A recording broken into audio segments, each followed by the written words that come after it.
Iran, the regime of Iran thinks and believes, let alone in Lebanon or here or there. If a country versus another country fight, what can we do? You cannot do anything. If there are two factions of the Muslims fighting together, you have to try to reconcile, arbitrate, try to fix it. If one is transgressing, all Muslims should fight the transgressor. End of story. No questions asked, no United Nations, no this or that. So Sheikh, if this is a quick question, so if school Wi-Fi banned certain apps like games so that students won't be distracted, is using a VPN to play these games using the school Wi-Fi haram? Disobeying the orders of the Muslim ruler is haram.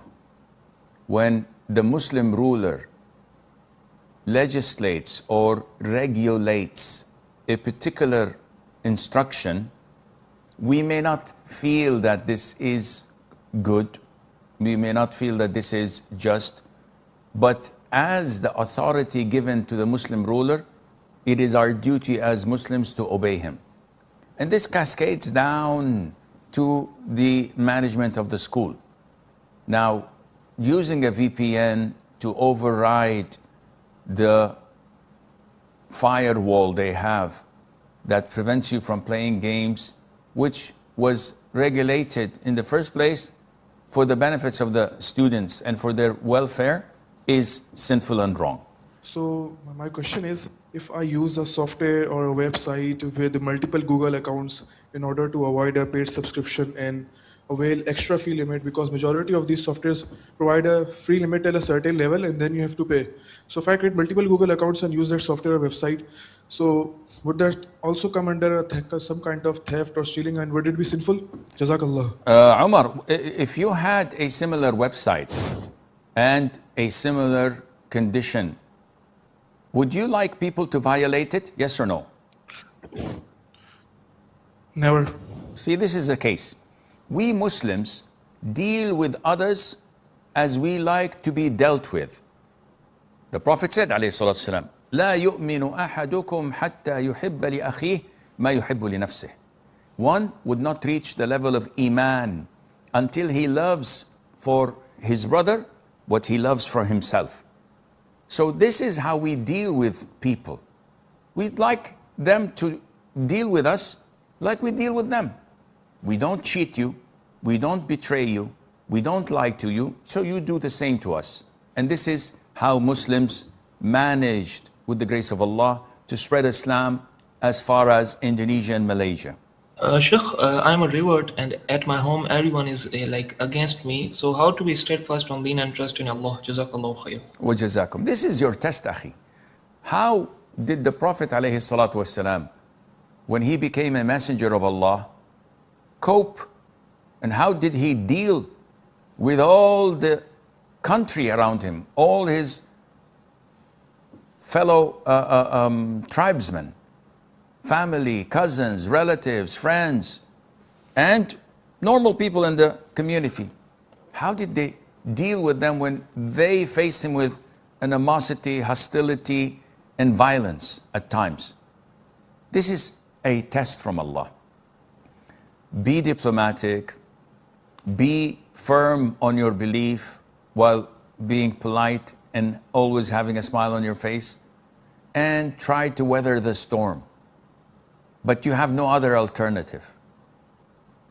They will always be like that until they see that your transformation is for the better and that you are a better person, being a Muslim, than you were before, and when Allah Azza wa Jal throws the light in their hearts. Be patient. Sheikh, if there are two countries fighting and they're both Muslim countries, but one of them is like kind of secular and the other one claims to be a fully Islamic state, so which one should we give our support to?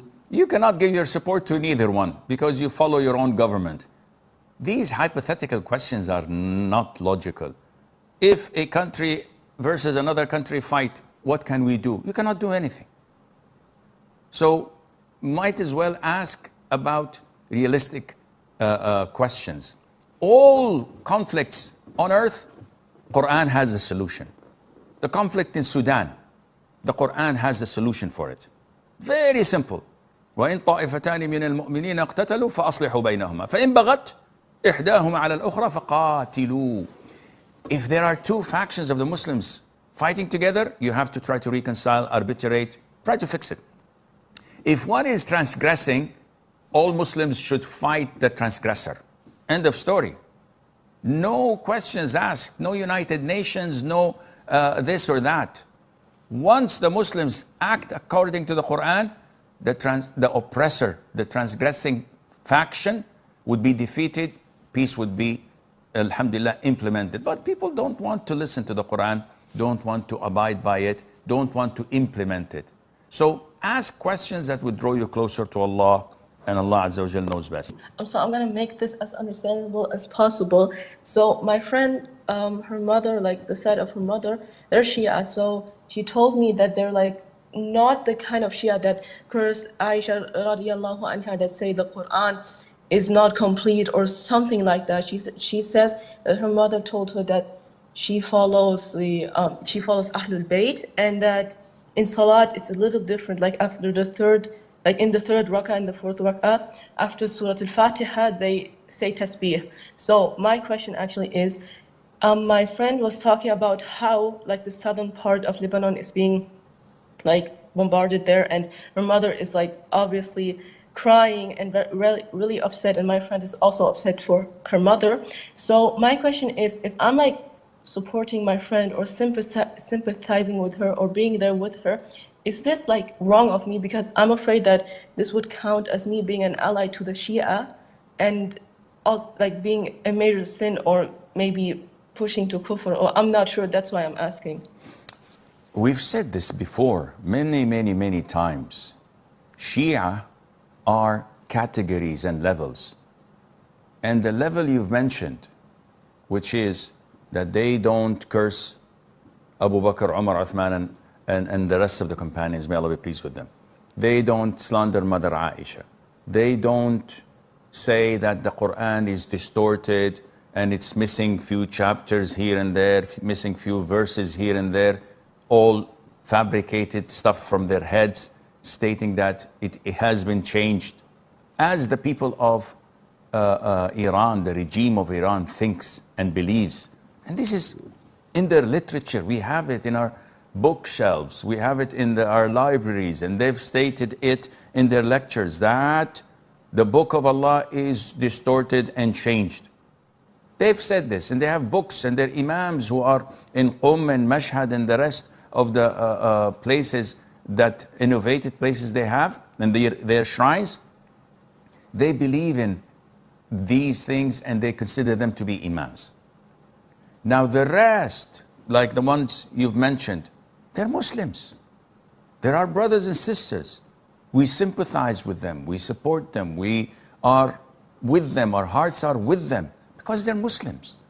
Definitely nobody approves of what's happening, of shelling and killing civilians anywhere in the world, let alone in Lebanon or here or there. So yes, there is no problem in supporting your friend, inshallah.